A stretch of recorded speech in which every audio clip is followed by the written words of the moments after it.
So there was a similar technique that had been used in South Africa, which was not the roads, by the way. There was the confinement of Palestinians. There was something called the Group Areas Act under South African apartheid. And the Group Areas Act basically delineated the areas in which blacks were allowed to reside.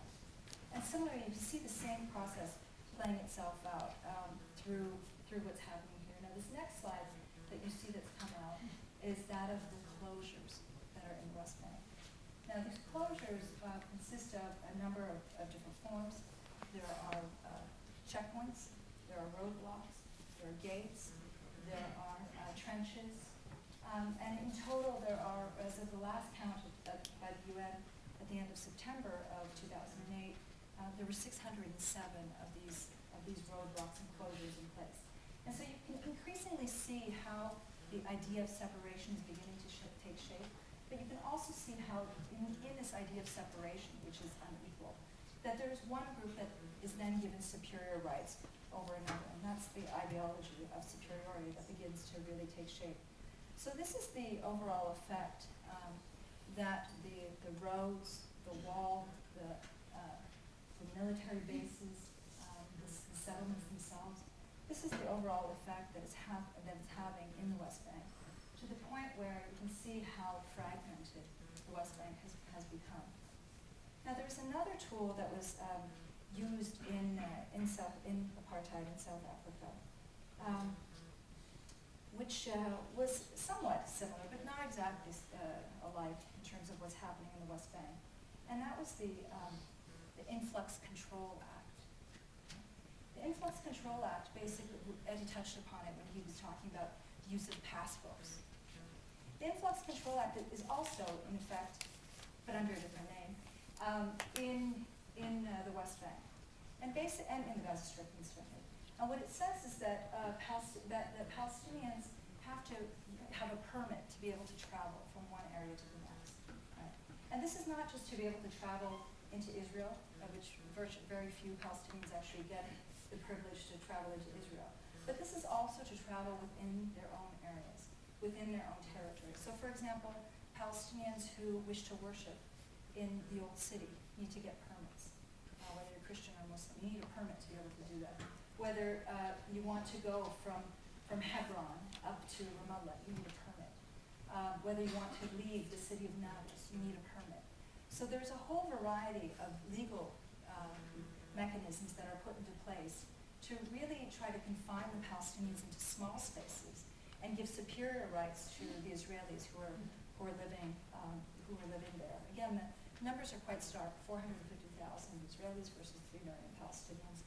The 450,000 Israelis have superior rights to the 3 million Palestinians who are living there.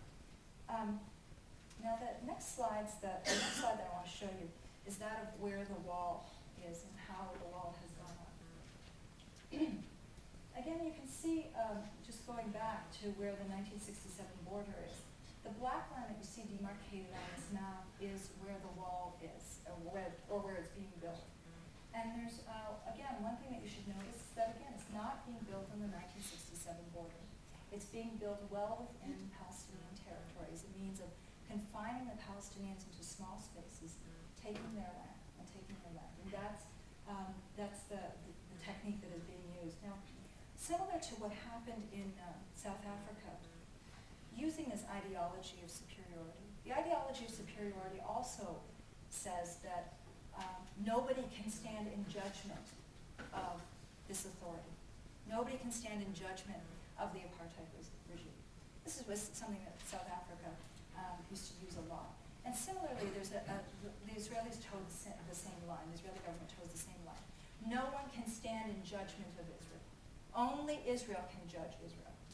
Well, we tried to challenge that, and we went to the International Court of Justice, got a UN resolution seeking an advisory opinion to go before the International Court of Justice, asking whether this wall was legal.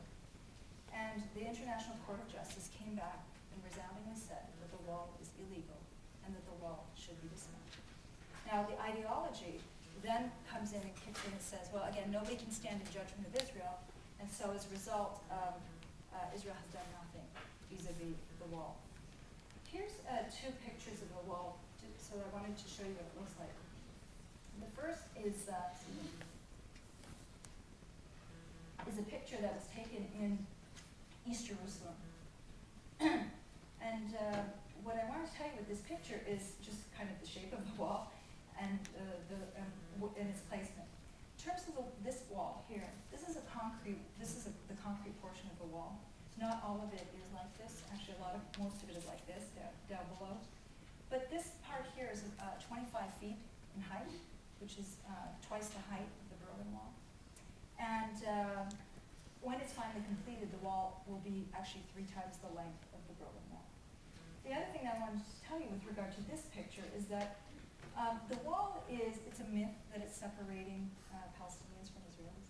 It's actually separating Palestinians from Palestinians. And on this side of the wall is a Palestinian house, on that side of the wall is a Palestinian house, and this over here is a Palestinian house. And in fact, the person who lives in the house just below this picture is a woman who is married, who has a Jerusalemite ID.